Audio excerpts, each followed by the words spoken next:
I am 66M, single old man. I lost my wife 3 years ago and since then I have been single. Actually, I'm heartbroken. Next Sunday is my grandson's birthday and my Dill has not invited me to the party. I didn't even know there was a party organized until my friend who is their neighbor told me. His granddaughter got an invitation card to the birthday of my grandson. He didn't know I was not invited. We go for morning walks together. On our way to the walk, he told me about the party. It was shocking because I am very close to my grandson and he loves me too. He is turning 1 next Sunday. When my friend told me about the party, I thought it was a small cake cutting event with just the kids of neighbors, but my friend told me that the party was going to be grand and not only the kids, the adults were also invited to the party. The invitation says the kid's name plus one. The invitation includes a dinner as well. This was unbelievable because my son is not that well off to spend so much money for his son's birthday party. I snapped at my friend that he was exaggerating it, but he sent me a picture of the invitation card later. He was right. The party seemed big. It left me wondering why was I not invited to the party. It made me anxious. To pacify myself, I said maybe they had forgotten to invite me or maybe the invitation is on the way. There's still 12 days left for the party. My anxiety got the worse in me and I went to meet my grandson. When I went there, I saw Dill immersed in her phone while my grandson was playing by himself on the lawn. I picked him up and played with him while my Dill stared at me from the window. My Dill has always been resentful of me. She has never liked me or my wife. I quite don't get the reason behind her dislike, but maybe she thinks we are inferior to her. Actually, she is from a well-off family but we are not rich. We ain't poor but we don't have as much money as her dad.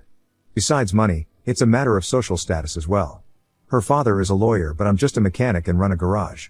If she's proud of her dad's money, then it's a hollow pride because her father resents her and doesn't give her a penny even when she needs it the most. Last year during COVID when my son lost his job, their finances were affected very badly. She's a homemaker. They had just one source of income. Losing that job was a mighty blow to them. They started living on their savings but eventually, that also dried off. My garage business also dwindled in the COVID lockdown, yet I helped them in whichever way I could, but my finances were also running tight. Their situation got so bad that they were not able to pay their house rent and got an eviction notice from the owner. I was living alone so I offered them to move into my house while I moved to my garage. I have a 2-bedroom house with a kid's room.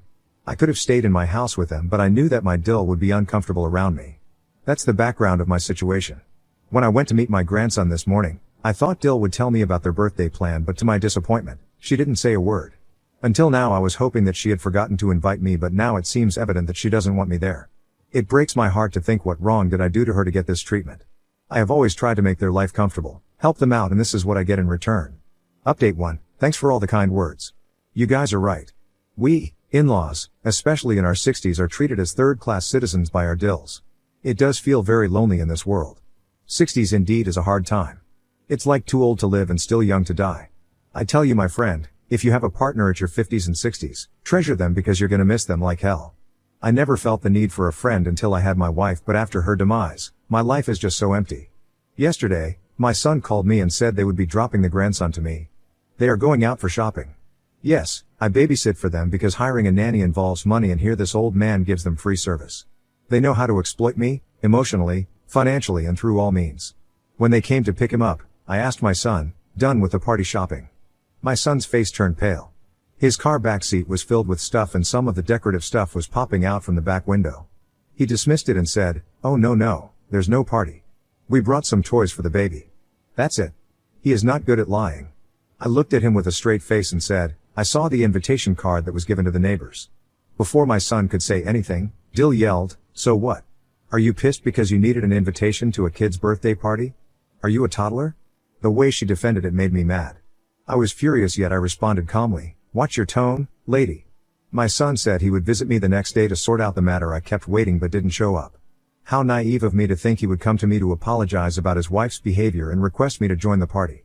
I know what you guys are thinking, delusional old junkie. Yeah, that's me. I was wondering how they are able to manage the expenses of such a big party. Then I realized that they were hosting a party with my money. Last month, my son borrowed money from me to pay the mortgage on his car. He said he had defaulted for 2 months and now the bank was behind him for the payment. He promised to return it this month. Whenever he borrows money from me, I know that he's not gonna return, yet I lend him. I know I'm soft on him, but look at my situation. I have just one son to call a family. I have only a handful of years left. What am I gonna do with my money? It is ultimately going to him, so why not give him when he needs it? Until now I never asked him to return the money I lent him, but today I called him and asked for the money I lent him last month. I said, "You promised to return it this month, didn't you? So where is it?" He didn't ever expect that his dad would ask him to return the money. I said, "I want the money by this week as you made the promise." He said, "What?" I affirmed, "You heard it right, I want my money by this week." He came to visit me in the evening. I confronted him about his wife's resentment towards me. He said he was aware of it but couldn't help much. I said, "Of course, you can't force your wife to love me, but you can surely stop lying to me for money. I know you lied about the car mortgage thing to borrow the money for this birthday party. I also know that this party is not for the kids only, their parents are also invited and that too for dinner." "Really? You have so much money to feed your friends and neighbors but not me, whose money you're putting for the event." After my rant, he said, "Are you mad because we didn't invite you? If yes, then it's not me. Sandra, DIL, has prepared the guest list," I yelled, "and you have no say in that? Is Sandra's decision some kind of law that cannot be challenged or changed? Are you telling me you are okay that your wife doesn't invite your father to your kid's first birthday party and too without any reason?" He stood silent with a sullen face. What else he would do? He is too weak to open his mouth in front of his narcissistic wife. He is helpless to defend himself in front of me because he needs my money. Sometimes I blame myself for not raising a strong son. Update 2. I was not keen on taking any revenge, but guess what? I did. Sandra, DIL, crossed all limits of toxicity and gaslighting. On the afternoon of the birthday, I was sitting at the corner of my garage, drinking and sulking when I got a call from my son. I was so stupid to think maybe his guilty conscience has kicked in and he was calling me to invite to the party. Don't cuss me if I say I even bought the gifts for my grandson. I thought if they invited me last minute, I would have to rush. I know I surpassed all levels of desperation. I thought even if they didn't invite me, I owe a gift to my grandson and I would give it to him the next day. To shatter my daydreaming, the call was to babysit my grandson. He had to rush to the office for some immediate work. He said Sandra had gone to pick up her parents from the airport. Hearing this, I lost my mind. I mean, her parents are flying from 2 states away, but I am not invited, who lives a block away.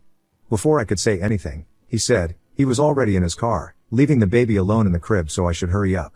Without any second thought, I rushed to care for my grandson. While I was playing with him, the phone rang. I ignored it a few times, but it kept buzzing. I thought it must be some emergency call, so I answered it. It was Sandra at the other end, and the call was for my son. She was calling him to give some instructions about the decoration. She has been calling him on his phone, but he was not answering. She flipped out on hearing my voice. I said, "I'm not trespassing at your house. Your husband had to rush to the office urgently, so he requested to babysit your son." She screamed at me, asking me to leave the house because she didn't want her parents to see me. I said, "How do you want me to leave lil boy alone at home?" She said she would be there in an hour. The boy could manage to be alone until then, but she didn't want me to be present at her home when her parents came. She said I stink of gas and oil and that my hands and clothes are dirty with grease. I look filthy and she doesn't want her parents or anyone to see me at her house. I felt humiliated by this. It was outrageous. I cried like a baby holding my grandson in my arms. I can't explain you guys how terrible I felt at that moment. Quickly I picked up myself to leave because if she arrived and saw me there, she would break 7 hells on me. While locking the door behind me, an idea stuck in my mind. Damn, it's my house. Yeah, that's right. I gave them my house to live in as a goodwill gesture. And no, they don't pay rent to me. I was like, "Lady, I'm done being a doormat." I quickly called up my workmen with toolboxes. They helped me change the locks of the house, pack their clothes and other belongings, and thrash them out on the front porch. All the big items like furniture and electronics were mine. They didn't bring any. After that, I held my grandson and strolled on the front lawn, waiting for Sandra to arrive. As soon as I saw her car entering the driveway, I went towards it, handed over the baby to her through the window, and walked towards my car.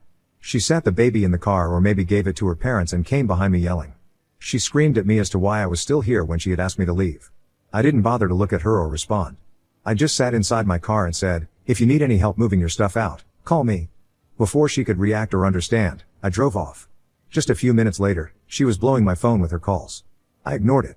Then she sent me voicemails as to why the lock was not opening and why their stuff was thrown outside the house. I laughed at her messages. I was like, "Woman, get a hint, you have become homeless." I went to my garage and sat at the entrance. I knew she or my son would pop up soon. And there she was. She came charging at me. I said, "Before any evil thoughts come to your mind, let me tell you there's a camera installed everywhere and it is fully functional." She yelled and basically repeated the same stuff, why the house was not opening. I said, "I changed the locks and the key is inside the garage, which stinks of oil and grease and other nuisance. Would like to touch that key?" She was aghast. She pulled her hair and screamed as to why did I change the locks. I stared at her and replied with a straight face, "Remember, that house is mine. I did a favor by letting you all live there." She cut me in between and said, "Then why did you throw our stuff out?" I said, "Because I changed my mind." Now, I don't want you guys to be living there. I stamped her foot, went back to her car and drove off.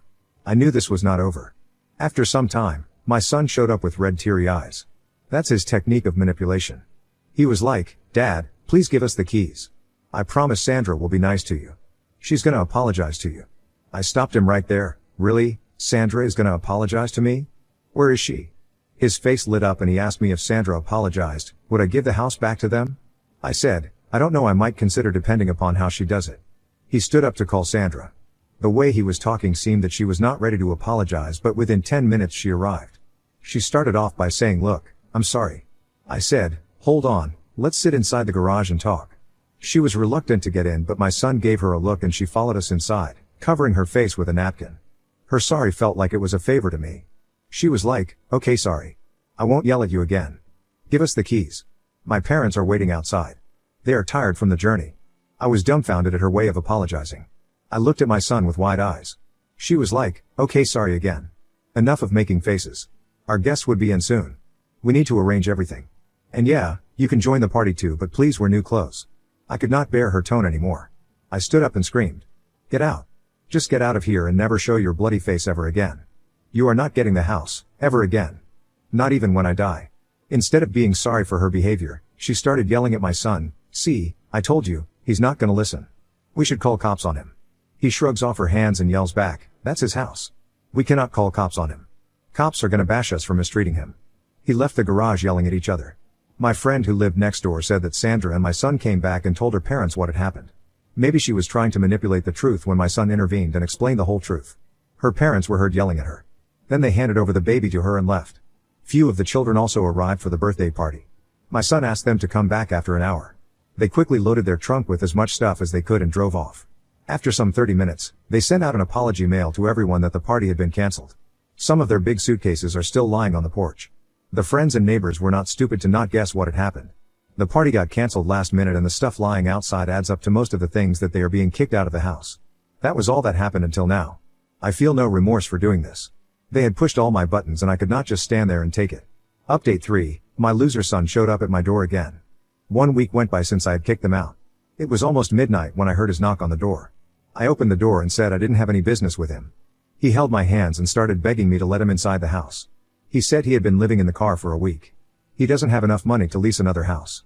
With his income, it is difficult to meet the ends even for the household expenditure. He started crying that he could not afford to bear the rent. I said, "Why don't you ask your entitled wife to get a job?" He said she just doesn't want to work. She thinks of herself to be a prize for him because she was way out of the league for him. I burst out in laughter. "Sure, then show off your trophy to get bread. This old man has done enough for you all." I said, "Your wife has always been narcissistic towards me yet gave all my support to you.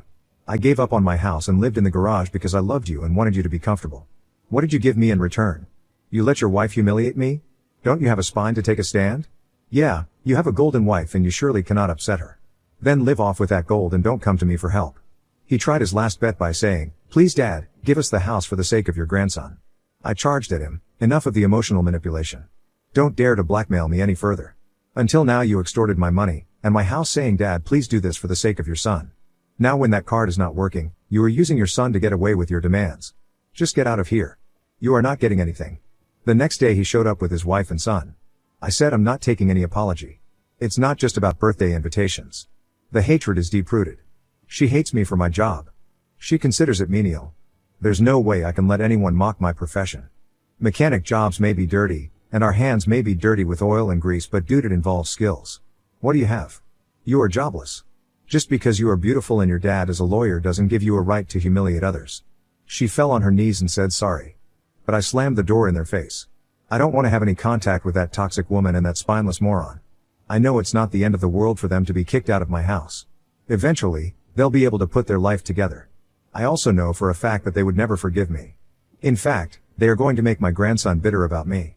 But that's okay, I have given enough of myself to become likable by my dill. I have realized it hard way that even if you give your life, there are some people who are never gonna like you back. Now, I'm okay with that. Okay being called a grumpy selfish old man who threw his son, Dill, and 1-year-old grandson out of the house to live on the streets. The only remorse I have is for my grandson. That lil creature has no idea what kind of parents he has got. He's living an uncomfortable life because of his stupid parents. But I'm not gonna do anything about it. Now on to the next story. Story 2. Husband cheated on me with my best friend for months and she confessed everything, even showing me their texts, and I'm completely devastated. My husband, 39M, and I, 37F, have been married for 7 years. We have a 5-year-old son. He also has a 9-year-old son from his previous marriage.